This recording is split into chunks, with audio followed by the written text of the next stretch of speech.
Hello everyone, welcome to Clickheads. I'm Eddie the Chump, and today we're going to be talking about Valorant, and in particular, my favourite hero and agent and current main, Breach. During the bootcamp, there was a lot of discussion amongst top-level players about who exactly was the best agent in Valorant, and Breach was always near the top of everyone's list. So much so that there has been talk of the devs nerfing him already, sad face. So what is it about Breach that makes players rate him so highly? Well, he has perhaps one of the most universally applicable kits, and that is one of the key factors by which agent strength is currently determined. Breach can play both attack and defense very well, and in today's video I'm going to explain how his utility works and why it's so good. Breach is essentially an attacking support agent, and he's categorized as an initiator. What he really excels at is setting up either his teammates for taking space or setting himself up to do the same. He does this through utility that is geared towards either checking corners and spots that defenders might likely be holding, or by applying direct pressure with the best flashbangs in the game. An important principle to understand about Breach before we get into specifics is that all of his utility can be used through walls. In fact, some of it requires you to use map geometry to even apply it. When I first played him, this immediately suited me and made sense. When I play CS, I like to use flash and smoke utility behind an entry fragger to set them up for a peek and follow up for the trade. In many ways, Breach feels custom made for me, and anyone who understands the roles that top level CS pro teams have within them will find this familiar. But it's not just for his teammates. Actually, his kit is very serviceable for your own aggression once you understand how it works. So I'm going to go through his kit and tell you what it does and how I got the most out of him during my playtime. Aftershock. Starting off with the ability that I found hardest to get real value out of, Breach can fire a slow activating explosion through a wall or surface to clear what's on the other side. Now this is best used when you think there is someone in what experienced players might call a one and done spot. These are tight angles right behind cover or in corners that you need to expose yourself to other angles to check effectively. A really good example would be just to the left or right side of the double doors on Haven.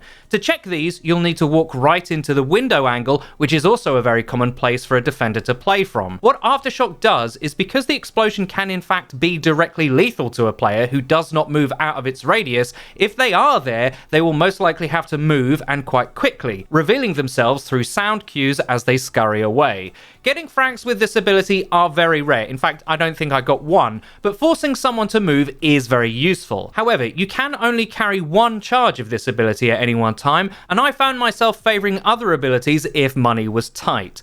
A good use of it, if you can work this into your defensive thinking, is using it as a tool to stop people rushing you, as they will very likely choose not to enter its field, as getting hit by it, even if it doesn't outright kill them, is not something they would choose to do. One upside of it is that its cast time doesn't require charging, unlike Faultline, and you can see on the minimap where the explosion will appear for extra precise placement. It's not a bad ability by any means, but it does lack the strength of some of his others. As such, even in my best games, you'll often see me not use it when I have other utility available. Flashpoint. Now we're getting into an area where Breach really is top tier. There are only two agents in Valorant that have flashes of any kind, Phoenix and of course our Swedish main man here. The fact is, Breach's flashes are arguably superior in almost every way. Like Aftershock, you actually need map geometry to use your flashes. You cannot fire them just directly in the air like you can with Phoenix, and that does sound like a weakness, but it really isn't in most cases. If anything, it keeps you and your teammates safer. Now where the flashes will detonate is indicated on screen by a custom reticle, and when the flash actually pops, you can see its placement and detonation with this indicator.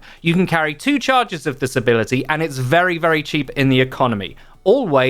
Always buy these, unless you are truly broke and are saving on a true eco round. This through the wall pop flash lasts much longer than Phoenix's when you hit or get hit by them. They are the best flashes in the entire game, and a big reason why Breach is so highly rated. They're perfect for attack, but work very well on defense too, stopping potential rushes in their tracks. The game actually will tell you when you flash an enemy in the kill record, and I've had uses of this ability that have fully flashed 4 enemies all at once. Here I use it defensively to buy time from enemies trying to jump out of B window on bind, and I fully flash and kill CSGO Pro Spiddy. If you want to know the power level of Breach, this example sums it up. I used his flash correctly and outplayed a player vastly superior to myself.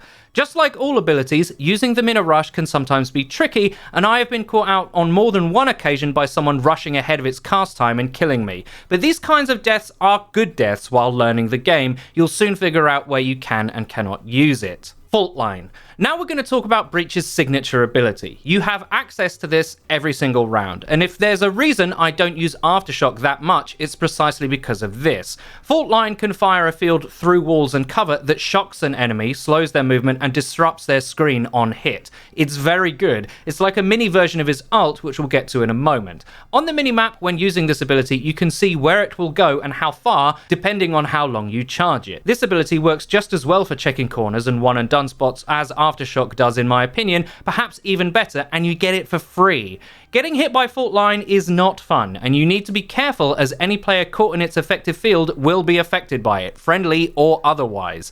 The one downside is its charge time. You are kind of vulnerable while trying to place and charge it. It also has visual and audio cues that your opponents can read to get out of dodge before it hits, so effective placement can be tricky depending on the level of your opponent. However, because it's free at the start of every round, using it on attack early when trying to gain map control is not a bad tactic. Rolling Thunder. Moving on, Breach has one of the most visually impressive and intimidating ultimates in the entire game. Rolling Thunder is like Faultline on steroids. You fire a massive progressive explosion that rolls through the map, and it will not only disrupt enemy players, but physically knock them into the air. Getting hit by this is no joke, and it's quite straightforward to use. The minimap will show how far it will extend, allowing you to place it accurately from safety, and then once fired, it will indicate how far it has currently moved at any one time, so you don't have to peak until you know it's got to where you wanted it to be. This ult can destroy an entire lane of player traffic to or from a bomb site. It's really strong.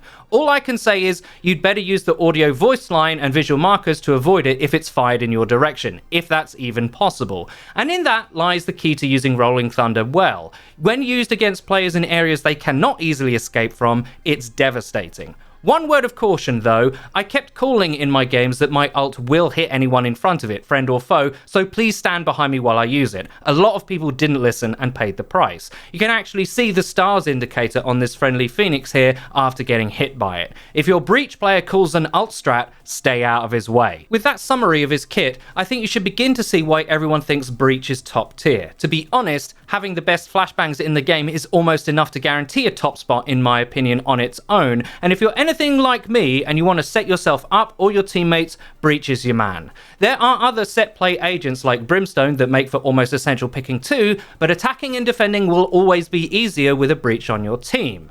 It's when you start combining his kit with others that it gets really crazy. Personally, I like setting up Phoenix player entries with him so the Phoenix player can follow up much faster than having to throw his own grenades and recover. Breach is a ton of fun to play. I highly suggest you pick him up in the beta even if he is getting a little bit nerfed. That's about all I wanted to talk about today. Let me know what you think of all this and how I've broken it down in the comment section down below. I really hope you enjoyed the video. If you like the content on this channel, please hit the subscribe button and click the bell icon so you get notified when we upload. Until next time.